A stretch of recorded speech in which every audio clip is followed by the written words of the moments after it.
Bab 21. Sabtu sore yang indah. Sudah menjadi kebiasaan bagi orang-orang di kampung yang berdekatan dengan Kuala Nipah, bahwa setiap sore di hari Sabtu, mereka akan mengunjungi perkampungan itu untuk sekedar bermain di pantai. Hal yang sama juga berlaku bagi anak-anak yang baru beranjak remaja termasuk para siswa SMA Indra Sakti. Anak-anak muda yang beranjak remaja itu sebagian besarnya adalah sahabat satu sekolah dengan Yo. Di saat mereka sedang asyik bermain dengan ombak di pinggir pantai, seorang pemuda belia tampak sedang berusaha sekuat tenaga untuk menjepit buah ketumbar yang mengambang di air dengan menggunakan jari telunjuk dan jari tengahnya. Dia adalah Yo William yang saat ini sedang berlatih kecepatan jari tangan. Sulit sekali ini. Bagaimana bisa aku melakukan yang kakek suruh ini? Setiap aku akan menjepit buah sialan ini, dia selalu tenggelam, kata Yo bersungut-sungut. Kekesalan demi kekesalan tampak mengganggu konsentrasinya saat itu. Terlebih lagi sesekali dia melirik ke arah pantai di mana Udin, Putri dan Lia sedang asyik bercanda ria.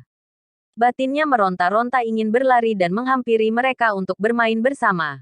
Kau bocah sialan. Jangan harap kau bisa bermain di pantai jika 9 butir biji ketumbar itu tidak bisa kau ambil tanpa sedikit pun air di dalam ember itu terpercik di lantai.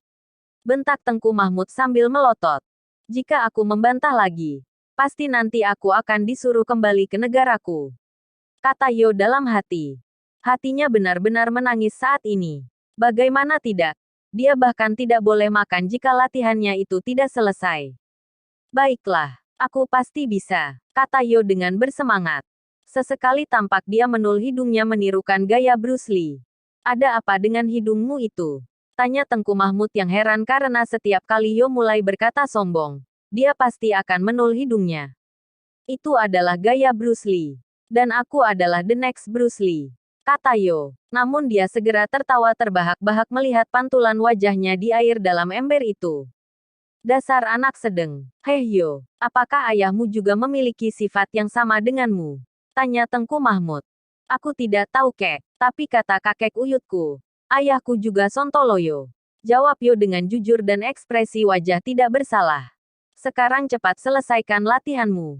Ingat Yo, sudah 2 jam kau begitu terus. Inilah masalahnya. Apakah boleh menggunakan 2 tangan? Tanya Yo. Kupatahkan tanganmu yang satunya lagi itu jika berani curang dalam latihan. Ancam Tengku Mahmud yang membuat Yo segera menelan ludahnya. Kuap, kata Yo menusukkan 2 jari tangannya ke dalam air. Sekali, 2 kali, 3 kali. Masih juga gagal. Tuk, aduh mengapa kau melemparku dengan kulit kerang? Tanya Yo sambil mengusap-usap jidatnya.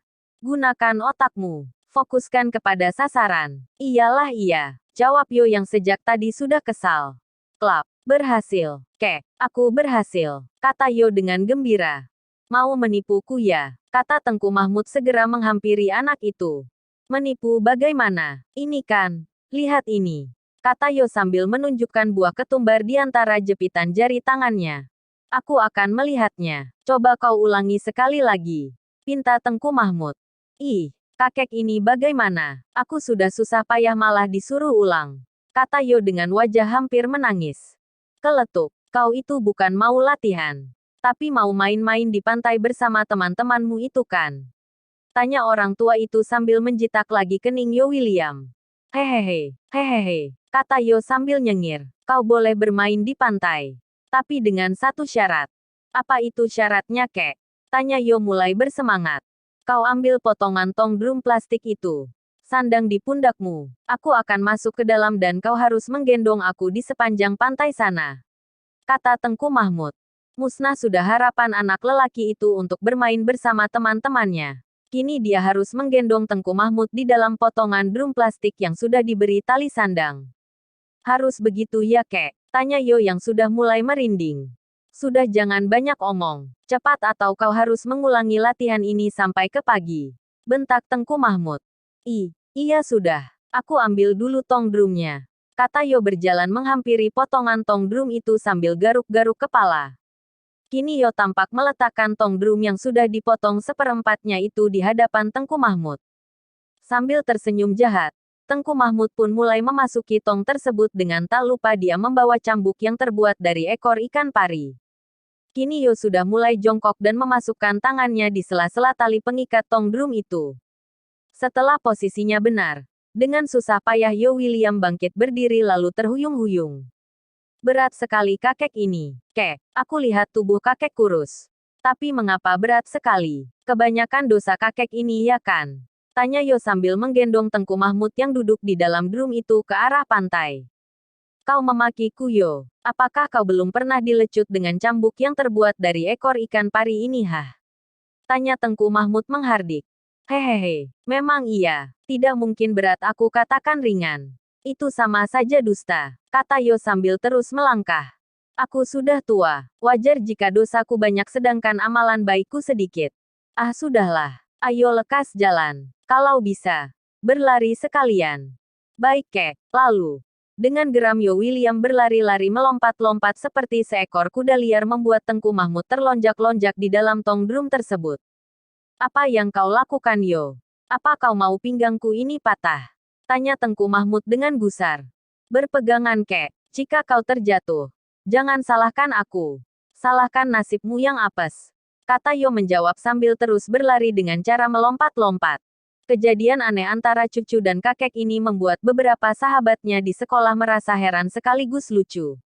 Belum pernah mereka melihat kejadian seperti itu. Hal inilah yang membuat mereka segera bertanya kepada Yo. Hei Yo, kakekmu kenapa? Tanya Udin. Lumpuh. Jawab Yo singkat sambil terus berlari melompat-lompat.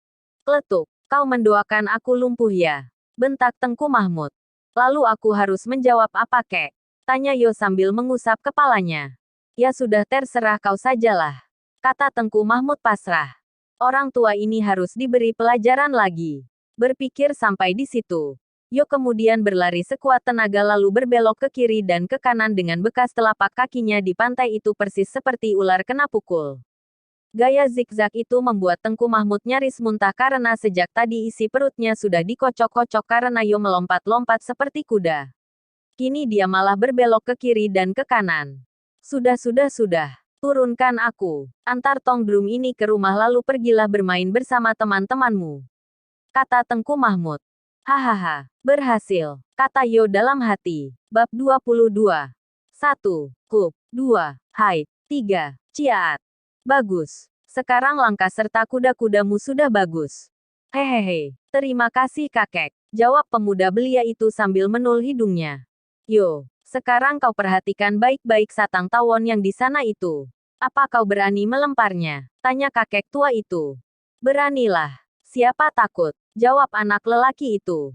Niatnya hanya bercanda. Namun apa sial? Yo yang lugu itu langsung mengambil sebutir batu kerikil lalu dengan kekuatan tenaga dalam dia langsung melemparkan batu tersebut ke sarang tawon itu.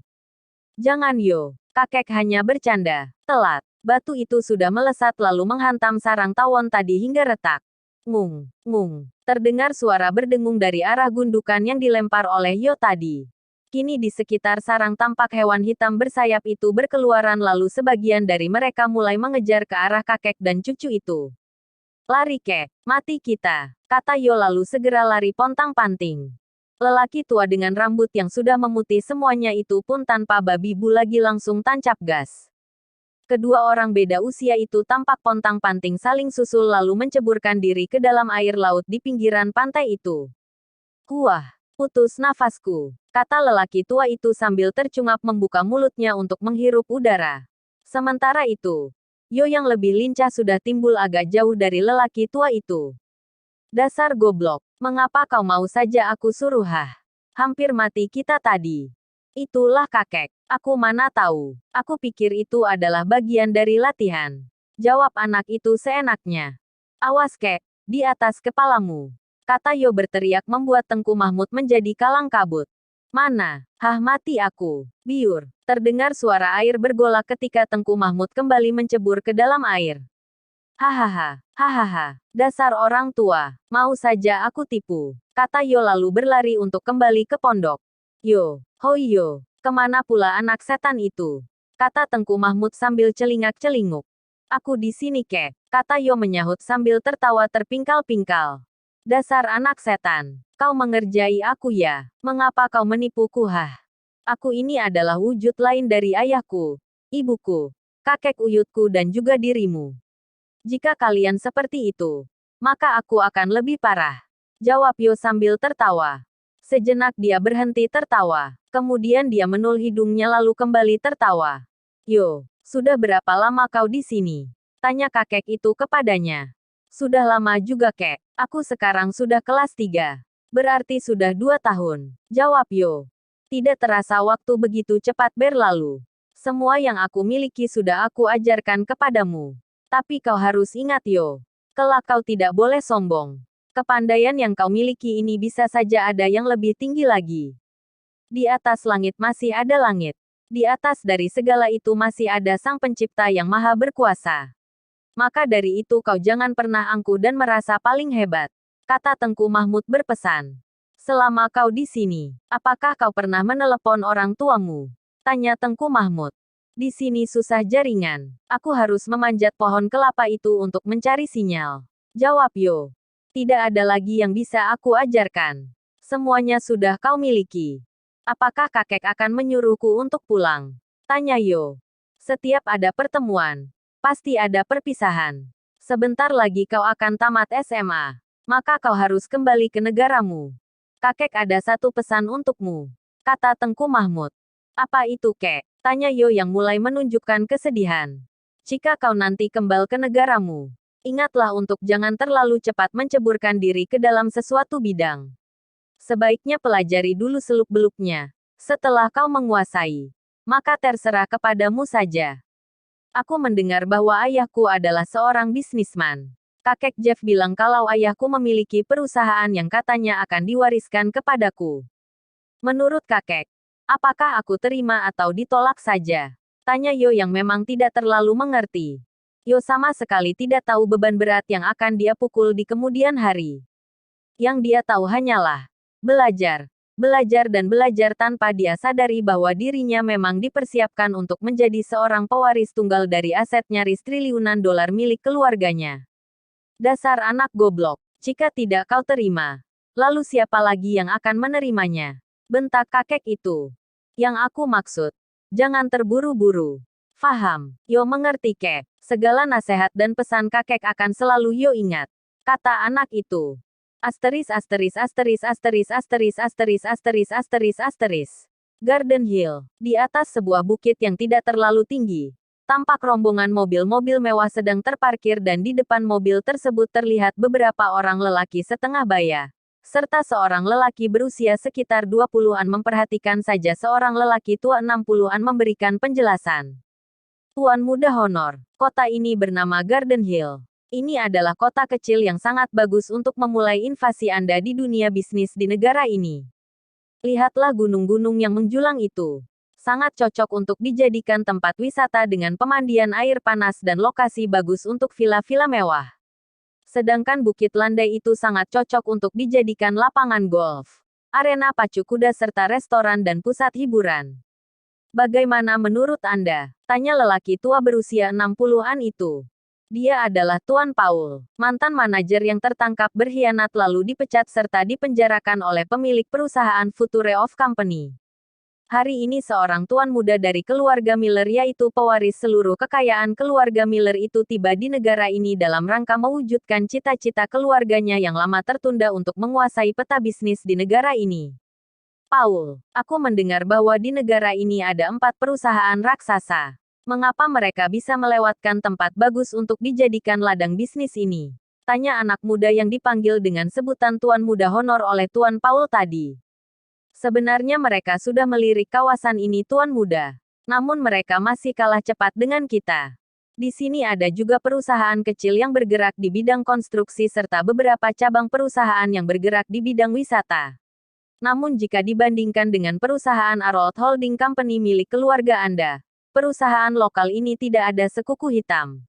Kata Tuan Paul pula semakin menjilat. Aku sudah melihat. Sekarang mari kita kembali dulu sebelum mengurus seluruh persyaratan dan izin di sini. Aku akan menginvestasikan sejumlah dana di sini.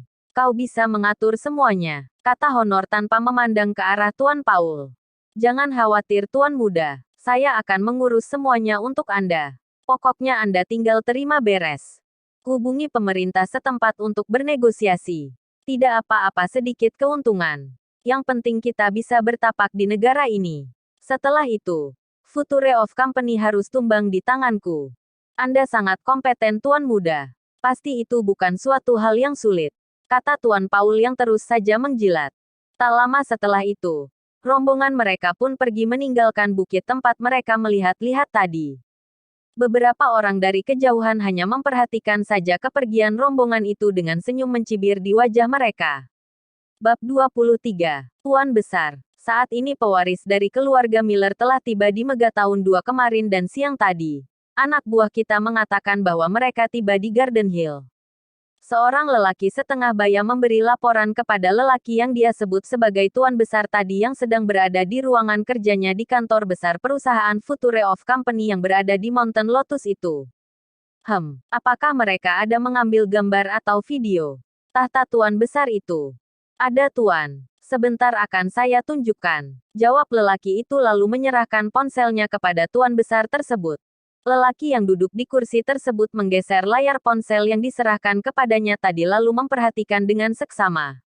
Memang sekumpulan manusia-manusia yang tidak kenal jera. Dulu bekerja sama dengan Robin. Setelah itu mereka menjadi babu bagi Ramendra. Sekarang bekerja sama dengan Paul untuk menjilat pewaris dari keluarga Miller ini. Mengapa ada manusia yang sangat rendah seperti ini? Gumam Tuan Besar tersebut sambil menyerahkan ponsel itu kepada pembantunya. Apa yang harus kita lakukan Tuan? Tanya sang pembantu tadi. Black, kau hubungi Kenny dan seluruh jajaran staf di William Group. Mereka harus tiba di sini lusa. Akan ada rapat untuk membahas masalah ini. Bagaimanapun, orang yang ada di dalam foto itu adalah Diana dan Frank. Paman dan ibu kandung sepupuku Kenny. Aku harus membahas lebih dalam lagi dengan Kenny tentang masalah ini. Kata Tuan Besar itu memberi perintah. Oh ya, nanti jika kau keluar, telepon Paman Jeff. Suruh dia menemuiku di ruanganku ini. Baik Tuan Besar, jika begitu, saya mohon diri dulu. Kata pembantu bernama Black itu. Tak lama setelah Black keluar dari ruangan kerja pribadi Tuan Besar tadi, kini terdengar pintu diketuk dari luar. Masuk, kata Tuan Besar memberi perintah. Kau memanggilku Jerry, tanya seorang lelaki berusia hampir 60-an kepada Tuan Besar itu sebaik saja dia berada di dalam ruangan itu. Benar Paman, jawab Tuan Besar itu. Apa yang bisa aku bantu? Atau kau ada pertanyaan kepadaku? Tanya lelaki 60-an itu. Paman Jeff, sudah berapa lama Yo berguru di Kuala Nipah? Tanya Tuan Besar itu. Lelaki tua bernama Jeff itu menghitung sejenak lalu menjawab. Menurut perhitunganku, Yo sudah berada di Kuala Nipah 2 tahun lebih sedikit. Mengapa? Tanya Paman Jeff. Berarti sekarang umurnya sudah 17 tahun. Gumam Tuan Besar itu. Hei, ada apa dengan umurnya Jerry? Begini Paman, menurutmu, apakah cucu kalian itu sudah layak diberikan tanggung jawab? Maksudmu tanggung jawab yang seperti apa? Lelaki tua bernama Jeff itu sedikit mengernyitkan dahi mendengar pertanyaan dari Tuan Besarnya itu. Mengepalai Dragon Empire dan mengambil kendali beberapa aset perusahaan yang berada di beberapa tempat. Jawab Tuan Besar itu. Kau waras Jerry, jangan jadi mendadak gila, anak itu belum matang. Oke, katakanlah untuk saat ini kekuatan fisiknya bagus. Bahkan bisa dikatakan pilih tanding. Tapi itu saja tidak cukup Jerry. Dia harus belajar lagi tentang hal bisnis. Dia perlu kuliah dan setidaknya harus menguasai dan mengerti apa itu manajemen dan bisnis. Apa itu saham? Apa itu investasi dan cara pengelolaan keuangan? Kemudian dia harus menguasai strategi marketing. Apa yang diinginkan oleh pasar atau membuat tren sendiri di pasar. Dia juga harus bisa menilai segala macam prospek tentang untung dan ruginya dalam sebuah investasi. Itu tadi adalah tentang bisnis. Di dalam organisasi pula. Dia masih berpikiran labil dan memiliki darah yang masih panas. Kau bisa bayangkan jika satu saja keputusan yang dia buat itu salah. Berapa nyawa yang akan terkorban dan berapa banyak orang yang akan menderita karena kesalahan dalam mengambil keputusan. Katakanlah Dragon Empire ini organisasi yang memang sangat kuat. Bahkan sudah merambah ke berbagai negara. Kesalahan fatal dalam mengandalkan kekuatan dari sebuah organisasi adalah kehancuran bagi banyak pihak. Kau pasti tidak menginginkan hal ini terjadi bukan? Tanya Paman Jeff. Lalu kapan dia bisa belajar? Terkadang resiko juga perlu diambil dalam sebuah taktik. Bagiku, semakin dini dia diasah, maka akan semakin tajam di kemudian hari. Kata tuan besar itu masih kukuh dengan pendapatnya. Usia 17 tahun itu adalah usia di mana anak-anak remaja sedang menikmati masa remajanya.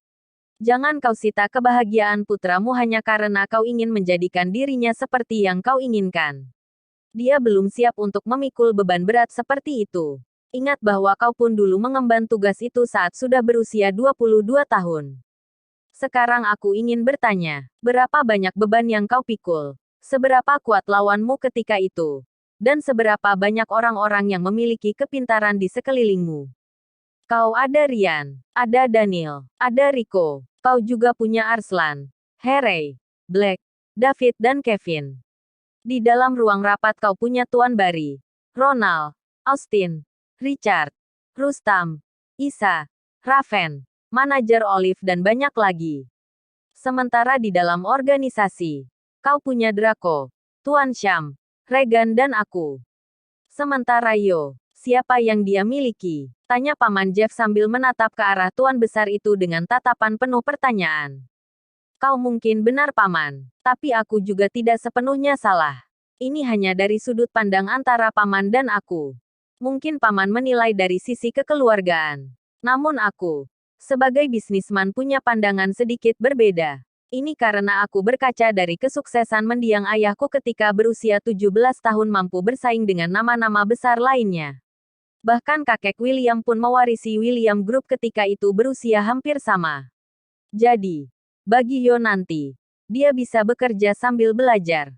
Di Garden Hill, perusahaan kita sudah berdiri walaupun tidak besar. Di sana Ryan yang menjadi pengawas. Kau bisa menempatkan Yo di sana sambil kuliah, juga sambil bekerja. Bukankah Garden University adalah milik Future of Company?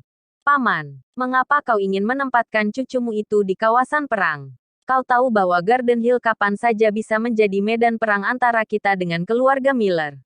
Tanya Jerry. Aku belum selesai bicara. Begini Jerry, kau bisa mengirim Yo ke sana sebagai mahasiswa dan sebagai pengawas di kafe serta restoran yang kau miliki di sana. Dia harus mengenal seluk-beluk kawasan yang bakal menjadi medan pertempuran itu. Karena hanya dengan mengenal maka dia bisa mengetahui apa yang harus dia lakukan. Di sana juga ada perusahaan bernama Garden Company Inc. Biarkan dia bekerja di sana sebagai karyawan magang. Ini akan lebih baik baginya sebelum terjun langsung ke dalam perusahaan milikmu. Bagaimana? Tanya Paman Jeff. Baiklah Paman, aku harus bertanya lagi kepada ayah dan Tuan Sham. Oh ya, apa Paman ada mendengar kabar tentang Yo ini?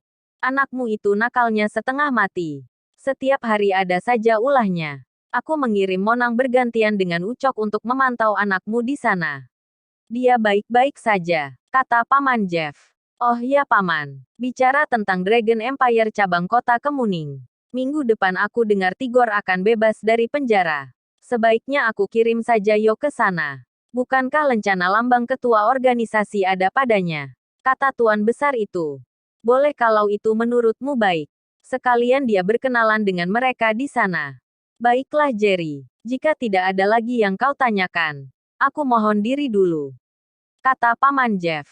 Silahkan Paman, kata tuan besar itu sambil mengantar lelaki 60-an itu sampai di pintu. Bab 24. Siang itu, di kantin dekat sekolah SMA Indra Sakti, tampak beberapa siswa sedang duduk-duduk sambil menikmati minuman mereka masing-masing. Di salah satu kursi panjang tepat di bawah pohon rambutan, tampak Yo William dan Udin sedang duduk berbincang-bincang sambil diperhatikan oleh kedua gadis yaitu Lia dan Putri, juga ada beberapa siswa lainnya yang terlihat sedang mengolok-olok Yo dan Udin. Yo, dalam 5 bulan lagi kita akan tamat sekolah menengah atas ini. Rencanamu apakah kau akan lanjut kuliah di sini atau kau kembali ke negaramu? Tanya Udin ingin tahu rencana sahabatnya itu ketika sudah lulus SMA nanti. Aku tidak bisa lanjut kuliah di sini Din. Aku harus kembali ke negaraku. Ayahku meminta aku untuk kembali dan mengurus kafe serta restoran kecil miliknya di Garden Hill. Di sana nanti sekalian aku melanjutkan kuliahku. Jawab Yo. Lagi pula untuk apa aku berlama-lama di sini? Kalian kan tidak terlalu suka berteman dengan aku. Lebih baik aku pulang saja. Kata Yo lagi menambahkan. Benar juga kata bule sialan ini. Lebih baik kau kembali saja ke negaramu. Di sini kau tidak hanya jadi lelucon, tapi juga jadi sampah. Gayamu punya restoran dan kafe. Lihat saja penampilanmu. Persis seperti gembel, kata salah satu siswa lelaki yang duduk tidak jauh dari bangku panjang Yo dan Udin. Hendro, kau jangan seperti itu. Tidak baik, tegur Udin kepada Hendro yang menyela perkataan Yo tadi dengan hinaan. Alah, kau terus saja membela anak ini. Jika bukan karena ayahku dan ayahmu bersahabat, mungkin aku sudah menghajar kalian berdua sekalian. Jawab Hendro. Ingatlah Hendro ketika dulu ayah kita saling menceritakan masa lalu mereka. Mereka itu dulunya berangkat dari tempat sampah. Beruntung Paman Tigor tidak melupakan ayah kita sehingga mereka perlahan bisa bangkit. Untuk apa sekarang kita menjadi sombong? Tanya Udin. Halah, kau selalu saja mengungkit tentang cerita dulu. Itulah kelemahanmu, kata Hendro sambil mencibir. Aku adukan kau kepada Paman Andraya. Biar kau dimarahi olehnya, ancam Udin yang mulai berang dengan sikap Hendro ini. Kau, Aish, sialan kau Din, gara-gara bule nyasar ini. Kau ingin bermusuhan denganku? Tanya Hendro yang mulai bangkit berdiri. Mengapa? Apa kau kira aku takut denganmu? Tantang Udin yang juga ikut-ikutan berdiri. Heh, sudahlah, kalian ini bersahabat, tapi selalu saja mau berkelahi. Kata Lia mencoba melerai pertengkaran kedua remaja itu. Awas kau Yadin, kau tidak bisa mengawasi bule sialan itu sepanjang waktu. Kelak aku akan menghajarnya sampai babak belur. Kata Hendro member ancaman. Hendro, aku ingin bertanya satu hal kepadamu. Sebenarnya, aku ada salah apa kepadamu? Mengapa kau selalu membenciku? Tanya Yo yang masih terus saja tersenyum walau senyuman itu adalah senyuman yang tampak dipaksakan. Itu karena aku tidak menyukaimu. Jawab Hendro. Tidak suka. Mengapa? Tanya Yo heran. Alah sudahlah. Aku tidak butuh beralasan. Kalau aku tidak suka, ya tidak suka saja. Jawab Hendro lalu menghampiri Lia. Lia, 3 hari lagi ayahku dan semua sahabatnya termasuk ayahnya Udin ini akan mengadakan acara pesta bagi menyambut kembalinya Paman Tigor dari penjara. Acara itu akan diadakan di Martins Hotel. Banyak acara hiburan akan diadakan di sana termasuk mengundang artis dari ibu kota. Kalau kau mau ikut, aku akan memintakan kartu undangan dan memberikannya besok kepadamu. Tanya Hendro kepada Lia. Lia ini walaupun centil dan mata duitan, namun dia adalah salah satu bunga di SMA Indra Sakti ini. Mungkin karena iri kepada Yo yang dekat dengan Lia, membuat Hendro memusuhi Yo dan menganggap Yo adalah seorang saingan yang harus dia singkirkan. Hanya Lia saja. Aku, tanya Putri. Aku hanya bisa meminta satu kartu undangan. Jika kau ikut, aku tidak bisa. Jawab Hendro merasa tidak enak. Jika Putri tidak ikut, aku juga malas. Jawab Lia. Hendro tampak berpikir sejenak lalu melanjutkan. Begini saja, aku kan bisa meminta kartu undangan kepada ayahku untuk aku berikan kepada Lia. Kau Din, pinta juga kepada ayahmu untuk diberikan kepada Putri. Usul Hendro yang menemukan solusi yang tepat. Hah, aku mana bisa. Undangan dari ayahku sudah aku berikan kepada Yo. Jawab Udin. Kau, mengapa kau bodoh sekali Din? Kata Hendro sambil menjambak kerah baju Udin. Itu hakku. Mengapa kau memaksa dan mengatur-atur aku? Tanya Udin yang kurang senang selalu didikte terus-terusan oleh Hendro. Itulah bodohmu. Kau lebih mementingkan bule nyasar ini daripada bunga sekolah kita. Ambil kembali kartu undangan itu dan berikan kepada Putri.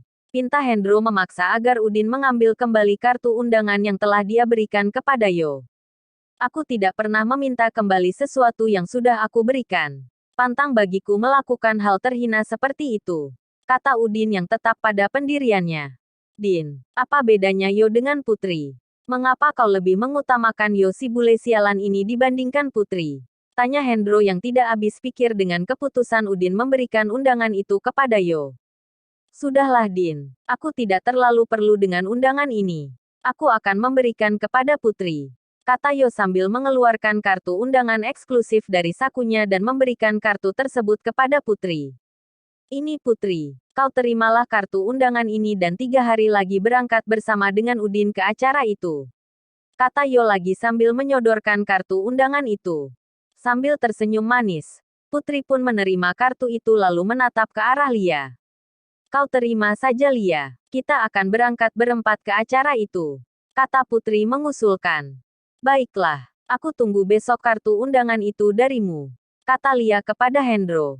Siap, besok aku pasti akan memberikan kartu undangan itu kepadamu. Jawab Hendro dengan penuh semangat.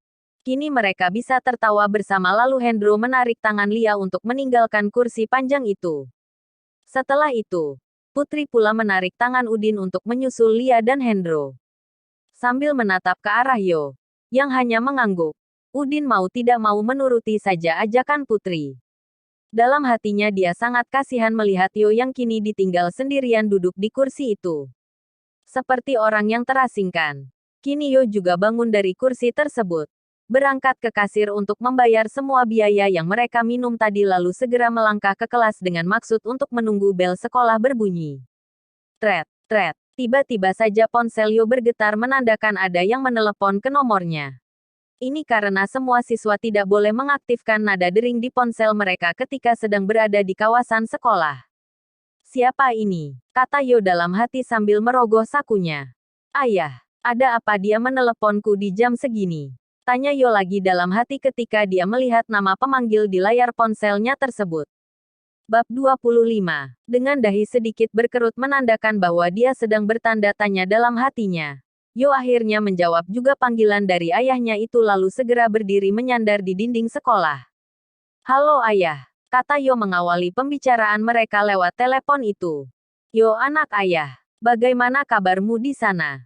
Tanya suara seorang lelaki setengah baya di seberang telepon itu. Kabarku baik-baik saja ayah. Bagaimana kabarmu dan ibu di Star Hill? Kata Yo balik bertanya. Kabar kami di sini semuanya baik.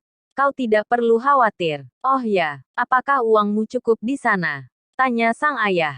Uangku cukup ayah. Ada apa menanyakan uangku? 3 bulan yang lalu kakek Jeff ada mentransfer uang ke rekeningku. Terlalu banyak sampai aku bingung mau membeli apa. Jawab Yo. Ya, memang harus begitu. Tidak perlu bingung untuk menghabiskan uang. Karena jika bingung, kau malah akan membelanjakan uangmu dengan sesuatu yang tidak ada faedahnya. Iya ayah, aku akan mendengar nasihatmu dan akan mematuhinya. Jawab Yo. Yo, apakah kau pernah bepergian ke kota Kemuning? Tanya sang ayah kepada Yo. Tidak pernah ayah. Ke kota Tasik Putri saja baru sekali. Kakek Tengku Mahmud tidak pernah mengizinkan aku untuk pergi. Setiap hari harus latihan.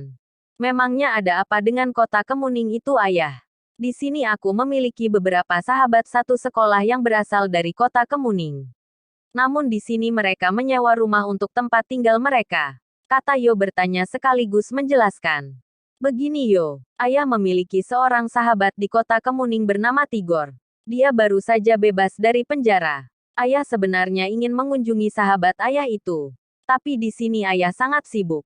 Ayah berencana ingin menyuruhmu untuk mewakili ayah ke sana. Kata sang ayah kepada putranya itu.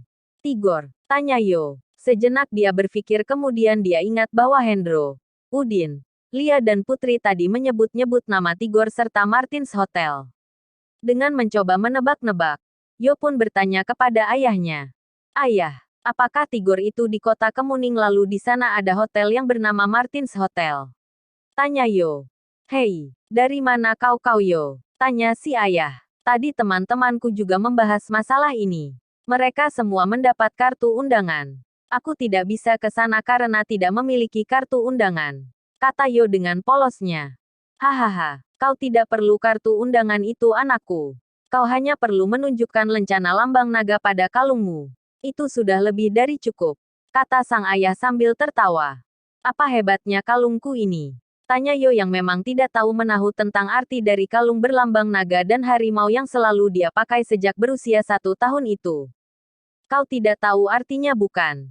Setelah nanti, kau akan tahu arti dari kalungmu itu.